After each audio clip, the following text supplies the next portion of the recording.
গত 26/3/2022 সন্ধ্যার সময় দামচড়া খেদাচড়া রোডের বিসিপাড়া নাকা পয়েন্টে পুলিশ যখন রুটিন চেক আপ করতেছে তখন একটা অল্টো গাড়ি আইছে।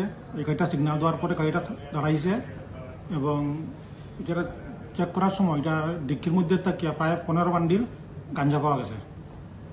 পুলিশে এগুলি সিজ করছে আফটার প্রপার ফর্মালিটি করিয়া এই এফআইআর করছে দামছড়া থানাতে।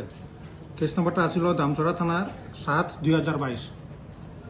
পরবর্তী সময় এটা স্পেশাল কোর্টে আইছে NDPS 40/2022 রেজিস্ট্রি হয়েছে। এই কেসে মোট 8 জনের সাক্ষ্য গ্রহণ করা হয়েছে। তারপর গত 23/6/2024 এই কেসে আর্গুমেন্ট হয়েছে এবং গত 24/8/2026 গতকাল এই রায়ের এই কেসে জাজমেন্ট হয়েছে এবং 2 জন আসামি, একজনের নাম হইল গিয়া জয়হই লাল চরই আর আরেকজন বিকাশ চাকমা। তারা 2 জনেরই 5 বছরের সশ্রম কারাদণ্ড আর 25,000 টাকা করিয়া জরিমানা হয়েছে। তাদের 2 জনের বাড়ি ওই দামছড়া এলাকাতেই।